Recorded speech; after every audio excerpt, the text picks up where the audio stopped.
Hello मेरे प्यारे साथियों, स्वागत है आपका अपने यूट्यूब चैनल पे। कल की क्लास में हम कवर कर रहे थे भारत के पड़ोसी देश। भारत के पड़ोसी देश कौन कौन से हैं? जैसे यहाँ पे पाकिस्तान है, इधर ये अफ़गानिस्तान, चीन, ये नेपाल है, ये भूटान है, ये म्यांमार, बांग्लादेश और नीचे इधर श्रीलंका। तो ये जो पड़ोसी देश हैं, इनके साथ सबसे पहले हम चर्चा कर रहे थे पाकिस्तान। पाकिस्तान जो है, इनके साथ कौन कौन से राज्य टच होते हैं? तो गुजरात, राजस्थान, पंजाब, जम्मू कश्मीर, ये 4 राज्य टच होते हैं। अच्छा, यहाँ से लेकर के यहाँ तक की जो बाउंड्री लाइन शेयर करते हैं हम पाकिस्तान के साथ, तो वो टोटल कितनी है? तो हमने आपको कल बताया था 3323 किलोमीटर। कितने? 3323 किलोमीटर। अच्छा, जो इंडिया और पाकिस्तान के बीच की लाइन है, इस लाइन को क्या कहा जाता है? तो इस लाइन को रेड क्लिफ लाइन कहा जाता है। अब पढ़ते हैं आगे। तो इतना हमने कवर करने के बाद हमारी हेडिंग थी डिस्प्यूट। भारत के जो सीमा विवाद हैं पड़ोसी देश पाकिस्तान के साथ, वो क्या क्या हैं? तो सबसे पहला सीमा विवाद है सर क्रीक, दूसरा है कच्छ का रण, तीसरा पीओके पाकिस्तान ऑक्यूपाइड कश्मीर, जिसे हम पाक अधिकृत कश्मीर भी कहते हैं। पाक अधिकृत कश्मीर, है ना? पाक अधिकृत कश्मीर कहते हैं। पाक द्वारा कब्जाया हुआ इंडिया का भाग, है ना? और एक सियाचिन ग्लेशियर, सरक्रीक। अच्छा, सरक्रीक क्या है? सरक्रीक वाला जो क्षेत्र है, कुछ देखो, सरक्रीक जो है एक दलदली क्षेत्र है। कैसा क्षेत्र? अच्छा, ये कहाँ पे पड़ता है? सबसे पहले ये देख लो। तो सरक्रीक वाला जो क्षेत्र है, वो कुछ इंडिया के इस जगह, इस वाली जगह पे, यहाँ पे पड़ता है, इस जगह पे, है ना? तो यहाँ पे पड़ता है सर क्रीक। यहाँ पे कई सारे क्रीक पड़ते हैं। यहीं पे कोरी क्रीक है, यहीं पे राजहर क्रीक है। तो सर क्रीक के बारे में हम पढ़ रहे हैं, तो कुछ यहाँ पे पड़ता है। अच्छा, सर क्रीक विवादित क्यों है ना? तो विवादित कि ये जो है, ये 96 किलोमीटर का एरिया है। ये सर क्रीक जो है, ये दलदली क्षेत्र है, 96 किलोमीटर का एरिया है। तो इसके बारे में हम पूरा डेप्थ में चर्चा करते हैं। तो सबसे पहले हेडिंग डाल देते हैं सर क्रीक। अच्छा, सर क्रीक है क्या? तो सर क्रीक जो है एक दलदली स्थान है। कैसा स्थान है? दलदली स्थान है। सर क्रीक जो है वो दलदली स्थान है, जिसे हम वेट एरिया बोलते हैं। हाँ, दलदली स्थान है। इसका लेंथ कितनी है? इसकी जो लेंथ है वो है, इसकी लेंथ है जो, वो 96 किलोमीटर है। कितनी है? 96, 96 किलोमीटर का ये दलदली स्थान है। अच्छा, ये बना कैसे है? तो ये महासागरीय जल की गति जब पीछे की ओर है, अर्थात महासागर का जब जल है वो पीछे की ओर चला है, तब उसका निर्माण हुआ। आप रख सकते हो जो इसका फॉर्मेशन हुआ है, फॉर्मेशन, तो वो है महासागरीय, महासागरीय जल की, सॉरी, महासागरीय जल के पीछे की ओर, पीछे की ओर गति से बना है, गति से बना है। अच्छा, इसका मतलब क्या है?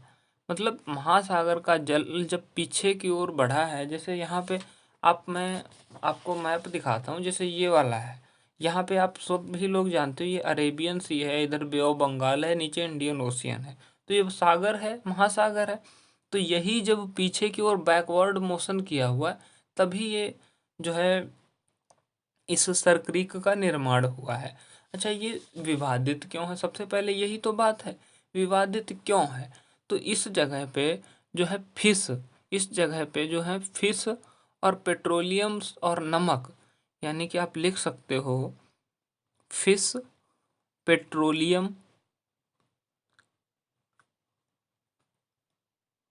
पेट्रोलियम एंड साल्ट, साल्ट मतलब नमक, यानी कि मछली, पेट्रोल और नमक बहुत अच्छी मात्रा में, भरपूर मात्रा में पाया जाता है, भरपूर मात्रा में पाया जाता है,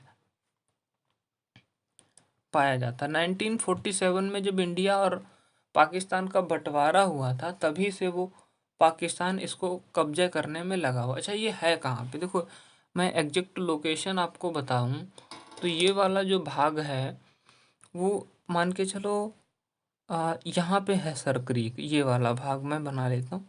ये मान के चलो सर क्रीक है, सर क्रीक हो गया, ठीक है। तो सर क्रीक का जो इधर इधर मान लो पाकिस्तान है और इधर इंडिया है।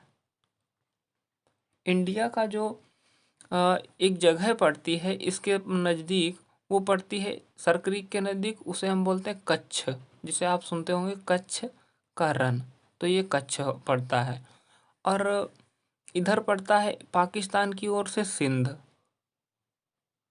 तो इस आज़ादी के पहले ही जब बंटवारा नहीं हुआ था तो कच्छ पर शासन करने वाले जो अंग्रेज थे, उन्होंने जब सर इंडिया का मैप बनाया तो उन्होंने क्या किया कि कच्छ सर क्रीक को दिखा दिया कि वो इंडिया का है ना।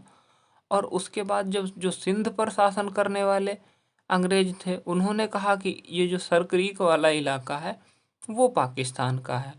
तो बस यही इसी के चलते अभी तक विवाद होता रहता है। तो इन्होंने यहाँ पर ये जो लाइन है, इंडिया पर शासन करने वाले जो लोग थे उन्होंने यहाँ पे रेड लाइन ड्रॉ करी है। कौन सी? रेड लाइन ड्रॉ करी। और शासन करने वाले अधिकारी नहीं, जो बाद में लाइन ड्रॉ करी गई वो इंडिया वालों ने यहाँ पे लाइन ड्रॉ करी है रेड लाइन, और पाकिस्तान ने यहाँ पे इस वाली लाइन पे ये ड्रॉ करी है ग्रीन लाइन।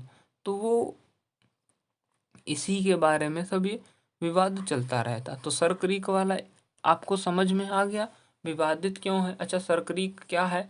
एक दलदली क्षेत्र है जो कि 96 किलोमीटर का है। कैसे बना है? महासागरीय जल का जब बैकवर्ड मोशन हुआ है तब इसका फॉर्मेशन हो गया है। क्यों विवादित रहता है? क्योंकि यहाँ पे फिश, पेट्रोलियम और साल्ट बहुत अच्छी मात्रा में पाया जाता है, भरपूर मात्रा में पाया जाता है। ओके। अच्छा, कहाँ पे है ये तो आपको हमने बताया ही ना, गुजरात में। गुजरात में है, गुजरात वाले भाग में है ना। तो वहाँ पे ये है। तो ये जो ग्रीन लाइन और रेड लाइन ड्रॉ करी गई 1947 के बाद ड्रॉ करी गई है। ओके। नेक्स्ट हमने सर क्रीक देख लिया, तो उसके बाद हम देखते हैं कच्छ का रण। अच्छा, कच्छ का रण क्या है इसको भी देखते हैं। तो फर्स्ट हो गया ये, सब सेकंड, सेकंड में डालते हैं कच्छ का रण। कच्छ का रण क्या है? कच्छ का रण कहाँ पर है? सबसे पहले तो ये गुजरात में है। अभी मैं मैप पर भी दिखाऊंगा। तो ये गुजरात में है। अच्छा, ये क्या है? ये भी एक वेट एरिया है। वेट एरिया मतलब दलदली क्षेत्र है। ये भी एक दलदली स्थान है। जो ये कच्छ का रण है वो भी एक दलदली स्थान है। अच्छा, यहाँ पे क्या क्या पाया जाता है? क्या क्या पाया जाता है? पाया जाता है तो यहाँ पर जो है ना, यहाँ पे साल्ट यानी कि नमक, और टूरिज्म, टूरिज्म, सॉरी गलत हो गया क्या? Tourism, okay. टूरिज्म मतलब पर्यटन। यहाँ पे पर्यटक लोग बहुत अच्छी मात्रा में आते हैं, मतलब बहुत ज़्यादा लोग आते हैं। 1900, ये भी जो है देखो, आपको मैप पे दिखाता हूँ तभी आप समझ में आओगे, है ना। कच्छ का रण जो है कुछ इस यहाँ पे पड़ता है, इस वाले भाग में यहाँ पे। तो वो इसी बारे में देखो, यहाँ पे पर्यटक लोग बहुत ज़्यादा, पर्यटकों से भी बहुत अच्छी आमदनी होती है, इनकम होती है। तो पाकिस्तान कहता है ये जो है ये हमारे हिस्से में है, जबकि इंडिया कहता है हमारा है। तो यही विवाद बना रहता है आपस में इन दोनों के बीच। तो इसी को हम जगह का नाम दे देते हैं कच्छ का रण। तो ये वाला जो भाग है, ये वाला भाग पड़ता है कच्छ का रण। ओके। तो कच्छ का रण कहाँ है? गुजरात में है। कैसा है? दलदली क्षेत्र। क्या क्या पाया जाता है? साल्ट यानी नमक, और टूरिज्म यानी बहुत से लोग वहाँ पे घूमने आते हैं। जब ये ज़्यादा विवाद बढ़ा तो 1968 में, 1968 में इसका पार्टीशन कर दिया गया। पार्टीशन, विभाजन हुआ। आप लिख सकते हो विभाजन जो है 1968 में कर दिया गया। क्या किया गया? जो इसका 10% एरिया है वो पाकिस्तान को दे दिया गया।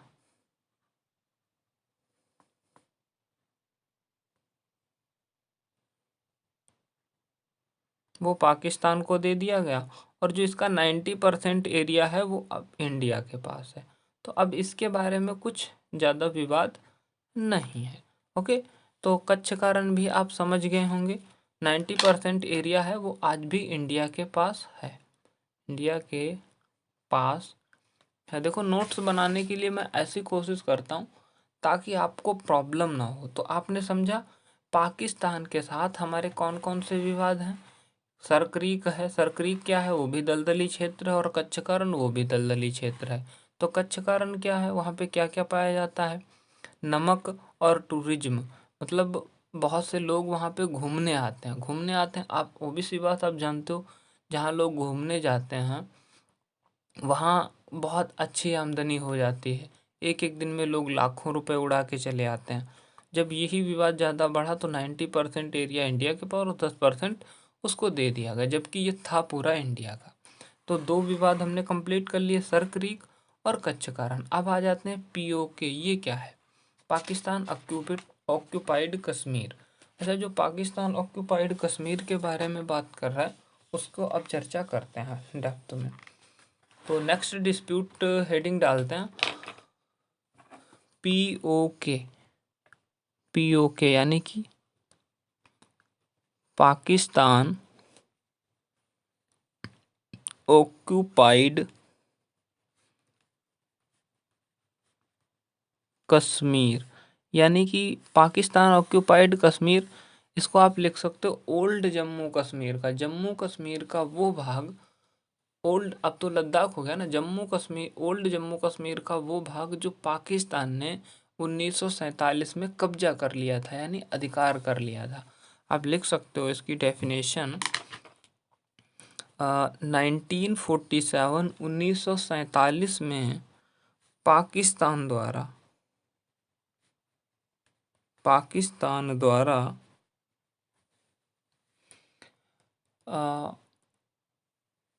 आप ऐसे लिख लीजिए, 1947 में पाकिस्तान ने अटैक कर दिया। अटैक यानी हमला कर दिया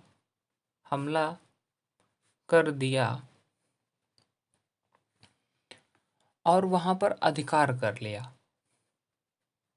और वहाँ कहाँ पर, पाकिस्तान ऑक्यूपाइड ओल्ड जम्मू कश्मीर का जो वहाँ पर अधिकार कर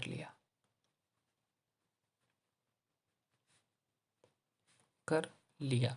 तो समझ रहे हो, 1947 में ही इस पाकिस्तान ने जो है अधिकार कर लिया, वही हिस्सा है पाकिस्तान का। यानी कि हम लिख सकते हैं इन्वाइडेड पार्ट ऑफ जम्मू कश्मीर, मतलब ये पाकिस्तान द्वारा जो है अधिकृत कश्मीर का भाग है। तो आप समझ रहे होंगे। अच्छा, पाकिस्तान, ये इधर मान के चलो ये पाकिस्तान हो गया, और जो है ये पाकिस्तान ऑक्यूपाइड कश्मीर है, और जो इधर पाकिस्तान, इसके बीच में कौन सी लाइन ड्रॉ करी गई है, तो उस लाइन को बोला जाता है एलओसी लाइन। LOC line. और पाकिस्तान और इंडिया के बीच जो ये एलओसी लाइन ड्रॉ करी गई है उसी को हम बोलते हैं। देखो मैप पर हम आपको दिखाते हैं तो अच्छे से आप समझ पाओगे। देखो यहाँ से ये वाला भाग, ये वाला जो भाग है इसी को हम पूरा बोलते हैं पीओके। पीओके वाला ये जो भाग है इसी को पाकिस्तान ऑक्यूपाइड कश्मीर बोला जाता है। 1947 में ही जैसे ही देश आज़ाद हुआ था तो यहाँ पे पाकिस्तान ने कब्जा कर लिया था घुस के। तो ये वाली जो लाइन यहाँ पे ड्रॉ करी गई, इस लाइन को क्या कहते हैं, तो इसी लाइन को हम क्या बोलते हैं, एलओसी लाइन। क्या, लाइन ऑफ एक्चुअल कंट्रोल। अच्छा, एलओसी की फुल फॉर्म क्या होती है, एलओसी लाइन, एलओ के लिखा हुआ, एलओसी लाइन, इसकी फुल फॉर्म होती है लाइन ऑफ एक्चुअल कंट्रोल, यानी कि वास्तविक नियंत्रण रेखा, वास्तविक नियंत्रक रेखा। समझ रहे हो। ओके, तो ये वाला जो भाग है वो पाकिस्तान, तो पीओके क्या है वो भी आप समझ गए होंगे। अगला डिस्प्यूट एक और था फोर्थ डिस्प्यूट में हमने लिखा हुआ था सियाचिन ग्लेशियर। क्या लिखा हुआ था? सियाचिन ग्लेशियर। तो उसे भी देख लेते हैं। सियाचिन ग्लेशियर।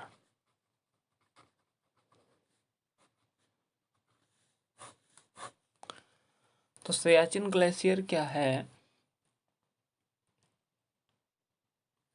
सियाचिन ग्लेशियर जो है, अच्छा सबसे पहले है इसकी लेंथ कितनी है। ग्लेशियर है, अच्छा सबसे पहले आप देखिए कि मैप पर ये ग्लेशियर है कहाँ पे। तो कुछ यहाँ पे ये वाला जो भाग है यहाँ पे पड़ता है सियाचिन ग्लेशियर।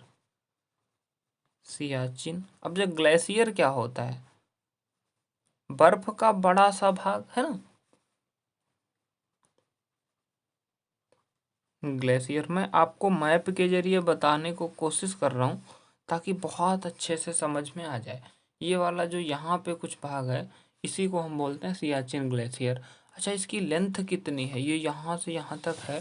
तो इसकी सबसे पहले हम बात करते हैं लेंथ कितनी है, लंबाई कितनी है। तो इसकी लेंथ जो है वो 72 किलोमीटर की है। अच्छा ब्रीथ है, मतलब चौड़ाई कितनी है? लेंथ तो हो गई, लंबाई ये हो गई, और चौड़ाई कितनी है? ये जो ग्लेशियर वाला भाग है इसकी चौड़ाई भी कुछ है। तो चौड़ाई जो है वो 2 से 3 किलोमीटर की है। कितनी है?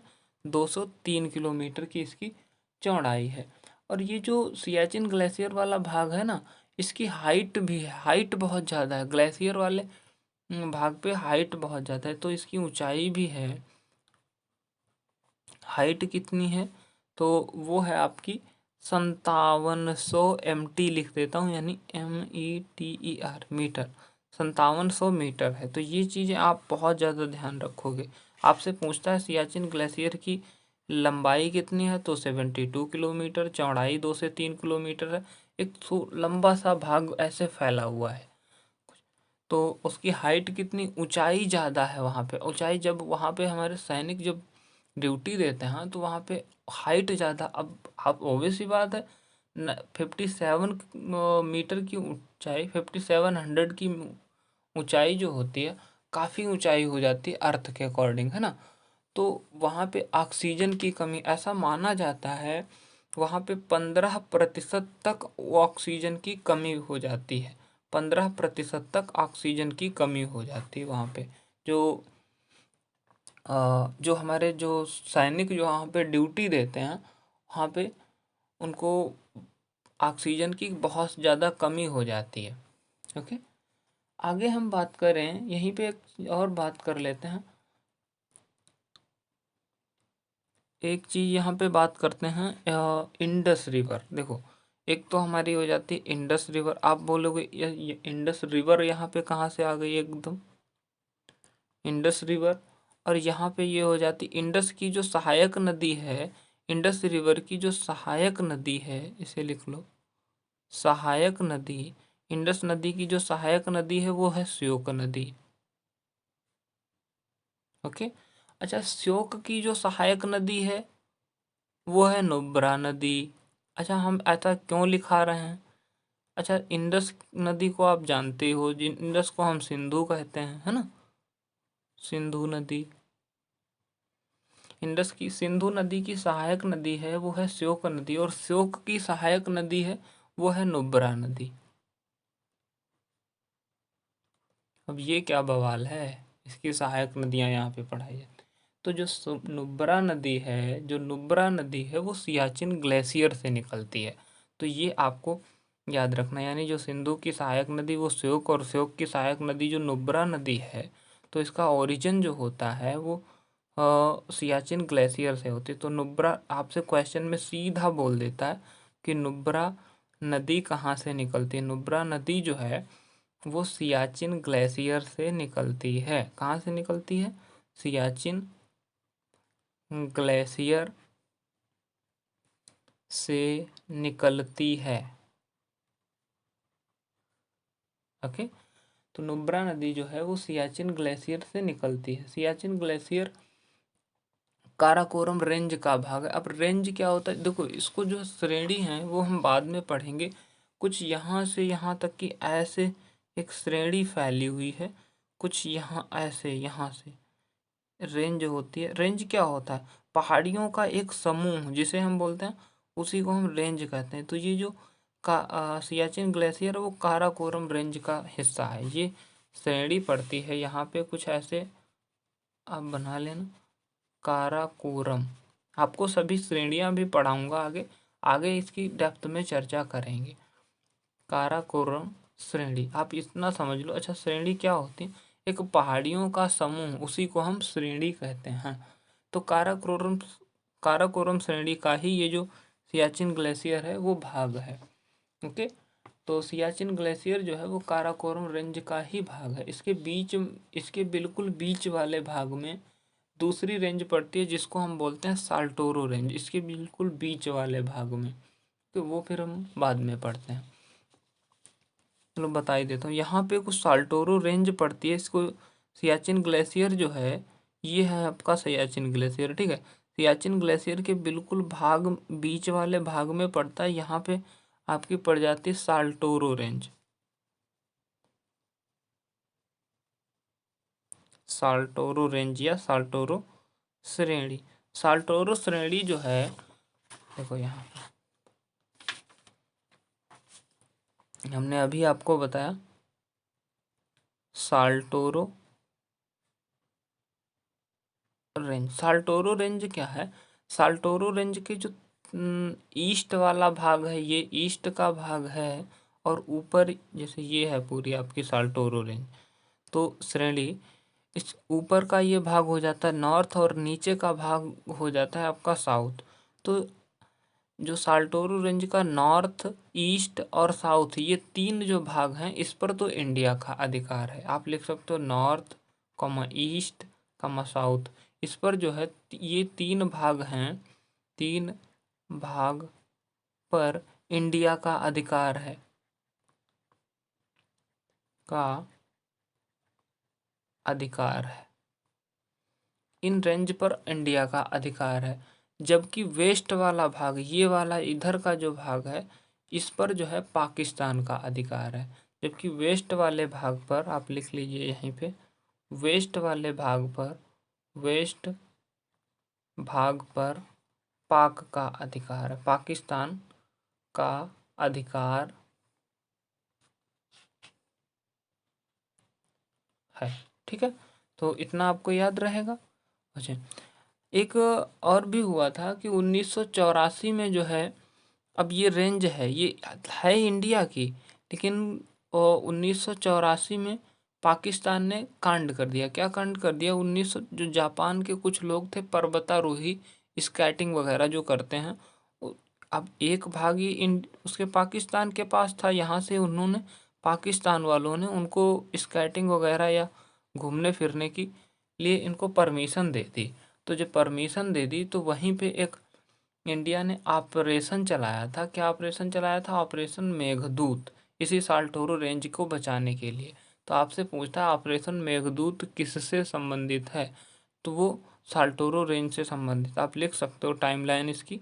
1984 में एक पाक ने पाक ने उनको, जापान के कुछ पर्वतारोही थे, तो उनको यहाँ पर जाने की परमिशन दे दी थी। तब इंडिया ने ऑपरेशन चलाया था। क्या चलाया था? उस ऑपरेशन का नाम है मेघदूत। मेघदूत, उसी ऑपरेशन का, ऑपरेशन मेघदूत इंडिया ने चलाया था। और ये जितने लोग थे इनको सबको भगा दिया था यहाँ से। तो इतना आपको समझ में आ रहा होगा। नेक्स्ट जो पाकिस्तान के साथ विवाद है वो है इंडस रिवर, सिंधु जल समझौता जिसे हम बोलते हैं, इंडस रिवर। अच्छा, ये क्या विवाद है? सिंधु नदी का विवाद भी है। सिंधु नदी का ओरिजिन कहाँ से होता है? तो सिंधु नदी जो होती है उसका ओरिजिन होता है, वो होता है चेमा युंगडुंग ग्लेशियर। देखो आपको मैं बताता हूँ अभी, इसका उद्गम लिखिएगा। उद्गम जो होता है वो चेमा युंगडुंग ग्लेशियर। अच्छा, ये चेमा युंगडुंग ग्लेशियर कहाँ पे पड़ता है? तो ये जो है ये तिब्बत वाले क्षेत्र में पड़ता है। देखो हम आपको दिखाते हैं, जैसे ये है चेमा युंगडुंग ग्लेशियर, ये पूरा ग्लेशियर पड़ता है, ये चेमा युंगडुंग ग्लेशियर है। इसी से में ग्लेशियर इधर पड़, इसी में एक झील ये इधर पड़ती है, मानसरोवर झील। मानसरोवर झील से इधर यमुना नदी निकलती है, जिसको चाइना में हम सांगपो नदी के नाम से जानते हैं। और इधर इसी ग्लेशियर से इधर को ऊपर को एक नदी ये चली जाती, इसी नदी को हम सिंधु नदी बोलते हैं। ओके, तो ये नदी जो यहाँ से निकलती है, तो यहाँ पे कुछ जो एक इंटर करती है, इस पॉइंट को बोला जाता है दमचौक। और यहाँ पे जो एग्जिट करती है, निकल के चली जाती है, इसको बोलते हैं चिल्लास। तो दमचौक इंडिया में ये जो नदी है सिंधु नदी, वो एंटर करती है उस पॉइंट को दमचौक, और इसको चिल्लास बोलते हैं। तो आप देखिएगा आगे हम बताते हैं आपको। तो ओरिजिन हो गया कहाँ से, चेमायुंगडुंग ग्लेशियर, वो तिब्बत वाले क्षेत्र में पड़ता है। ओके, तो इंडिया में जो इंटर होती है ये नदी, वो उसका एक तो आपका इंटर पॉइंट होगा, एक तो दूसरा होगा एग्जिट पॉइंट। इंटर पॉइंट क्या है, इंटर को हमने बोला दमचौक। अब आपसे ये क्वेश्चंस पूछे जाते हैं कि सिंधु नदी जो है इंडिया में किस स्थान से प्रवेश होती है और किस स्थान से बाहर निकल जाती है। तो ये निकलती है आपकी चिल्लास नामक पॉइंट से। ओके, नेक्स्ट जो है 1947 में जब भारत और पाकिस्तान का बंटवारा हुआ था, मतलब पार्टीशन हुआ था 1947 में, तो भारत जो है ने ऐसा कहा था कि भारत जो है पाकिस्तान को 2 नहरों में पानी देगा। ऐसा एग्रीमेंट साइन हुआ था, 2 नहरों में पानी देगा भारत जो है पाकिस्तान को। लिख सकते हो, भारत पाकिस्तान को 2 नहरों में पानी देगा, है ना। तो ऐसा क्यों, क्योंकि आपने देखा सिंधु नदी जो है वो सबसे बड़ी नदी है, और सिंधु नदी जो है वहाँ से इंटर करती, अगर इंडिया वाले वहाँ से रोक दें, जो चिल्लास वाला पॉइंट हमने आपको बताया कि यहीं पर से इंडिया वाले ब्लॉक कर दें और यहीं से यू टर्न लेकर यहाँ से ले आएँ, तो ये पानी पाकिस्तान में तो जा ही नहीं पाएगा, और जा ही नहीं पाएगा तो वहाँ पानी की कमी हो जाएगी। अब ऐसी स्थिति आई भी थी बहुत सारी, एक बार इंडिया वालों ने पानी रोक दिया था तो लगभग 17 लाख एकड़ ज़मीन पाकिस्तान की सूख गई थी भाई, भूखमरी की कंडीशन आ गई थी। तो कब रोका था वो भी मैं बता रहा हूँ। तो देखा, जब 1947 में पार्टीशन हुआ था तो इंडिया ने ऐसा कहा था कि पाकिस्तान को 2 नहरों में पानी देगा। आप भी जानते हो, नीचे झेलम, चिनाब, रावी, ब्यास, सतलज, ये सब नदियां हैं, उन्हीं की 2 नदियों का पानी पाकिस्तान को देगा। लेकिन पाकिस्तान ने क्या किया, हमारे साथ दगाबाजी करी। क्या करी, 1947 में ही अटैक कर दिया, और जम्मू कश्मीर का पीओके वाला भाग जो आज उसके कब्जे में है, पाकिस्तान ने उस पर कब्जा कर लिया या अधिकार कर लिया, कब्जा कर लिया। अब जब उसने इतना भाग ये हमारा कब्जा कर लिया, तो हमको क्या करना था, इसी चीज़ का बदला लेना था, है ना। इसी चीज़ का हमें बदला लेना था। तो बदले में हमने क्या किया, ये जो हमने साइन किए थे ना, पाकिस्तान को 2 नहरों में पानी देगा, तो ये हमने क्या किया, पाकिस्तान को जो है पानी को बंद कर दिया। पानी बंद कर दिया तो 1948 में कंडीशन क्या हुआ, 1948 की कंडीशन में इंडिया ने क्या किया, इंडिया ने पानी रोक दिया। इंडिया ने पानी जो है वो रोक दिया। इंडिया ने पानी रोक दिया, तो जो है पाकिस्तान में भाई साहब लगभग 17 लाख एकड़ ज़मीन सूख गई। 17 लाख एकड़ ज़मीन सूख गई। अब ये भुखमरी सी कंडीशन आ गई थी, जब 17 लाख एकड़ ज़मीन सूख जाएगी तो सोचो वहाँ पे क्या हो रहा होगा। तो यही जब बवाल चल रहा था 1948 में, हम इंडिया पाकिस्तान, हमारा अभी 47 में बंटवारा ही हुआ था, तब ये देशों के साथ कंडीशन बननी स्टार्ट हो गई। उसी तरफ 1948 में ही जो अमेरिका एक पानी के ऊपर ही परियोजना चला रहा था, अमेरिका यानी कि यूएसए एक परियोजना चला रहा था जिसका नाम है टेनेसी परियोजना। टेनेसी, अमेरिका एक परियोजना चला रहा था जिसका नाम है टेनेसी परियोजना।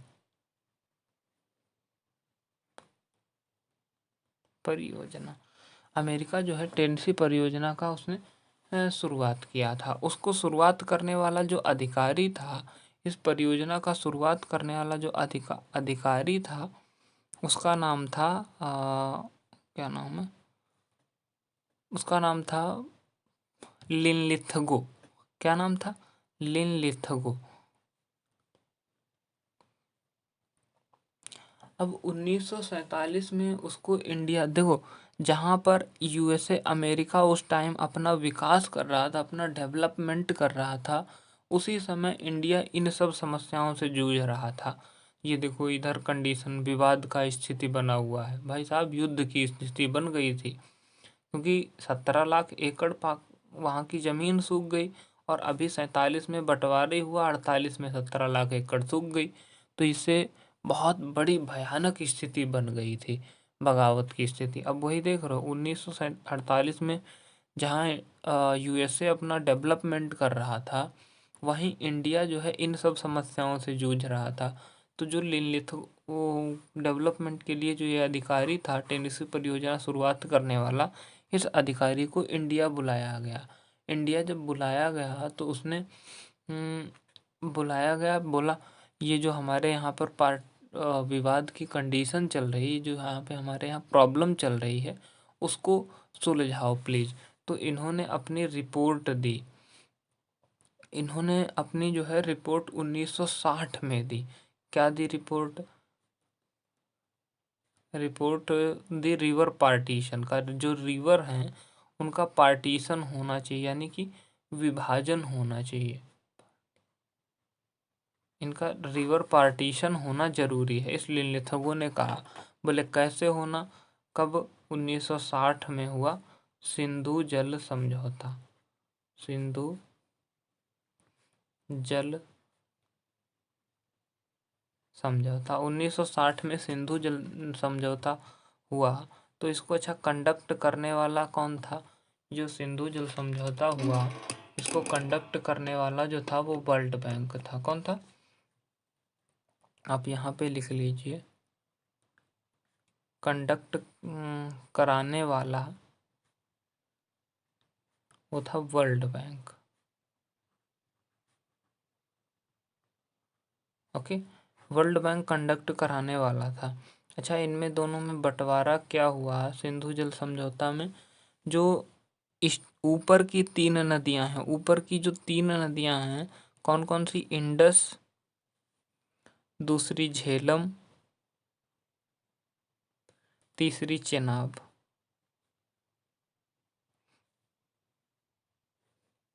इन सिंधु, झेलम, चिनाब, ये जो 3 नदियां हैं, इनका 80% वाटर जो है, 80% वाटर पाकिस्तान उपयोग करेगा। 80% जो है वो पाकिस्तान उपयोग करेगा, और 20% बचा हुआ इंडिया उपयोग करेगा।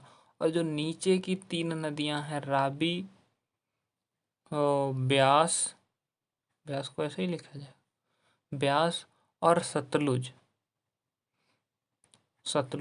जो ये 3 नदियां हैं, इनका जो है 80% वाटर जो है इंडिया यूज करेगा। अब देख रहे हो, ये बंटवारा हुआ था।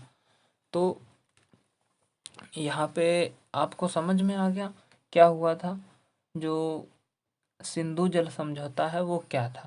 सिंधु जल समझौता में सिंधु नदी का जो है पार्टीशन हुआ था, जिसको कंडक्ट कराने वाला वर्ल्ड बैंक था, जिसमें ऊपर की 3 नदियाँ राबी, ऊपर की 3 नदियाँ सिंधु, झेलम चिनाब और नीचे की रावी ब्यास सतलज। देखो यहीं से सभी पास होती हैं। ओके, ऊपर की ये जो 3 नदियां हैं, सिंधु झेलम चिनाब, सिंधु झेलम चिनाब और नीचे की रावी ब्यास सतलज, तो ऊपर की जो ये 3 नदियां हैं इनका पानी पाकिस्तान यूज करेगा और नीचे की जो 3 नदियां हैं उनको जो है 80% वाटर इंडिया यूज करेगा। तो ये हो गया आपका रिवर पार्टीशन। और नेक्स्ट अब हमने जो है इसका जो है सिंधु जल समझौता क्या था, इसका डिस्प्यूट का था, वो हमने पूरा आपको समझा दिया है। नेक्स्ट कंट्री आ जाती है। देखो हमने पाकिस्तान के बारे में जितना जो भी डिस्प्यूट था वो कवर कर लिया। अब नेक्स्ट कंट्री यहाँ से स्टार्ट हो जाती जो कि 105 किलोमीटर की बाउंड्री शेयर करती है, उसे हम बोलते हैं अफ़गानिस्तान। तो अफ़गानिस्तान के साथ हमारे कोई विवाद नहीं है ना, क्योंकि आप भी जानते हो यहाँ पे ये एलओसी लाइन है और ये वाला एरिया जो है वो पाकिस्तान के कब्जे में है और यहाँ पर ये वाली लाइन बाउंड्री टच होती है 105 किलोमीटर अफ़गानिस्तान के साथ। तो अफ़गानिस्तान के साथ डायरेक्टली तो कोई बाउंड्री ही नहीं टच होती है, तो विवाद क्या होंगे, समझ पा रहे हो ना। तो अफ़गानिस्तान के बारे में हम पढ़ेंगे नेक्स्ट वीडियो में। तब तक के लिए bye bye, take care, good night.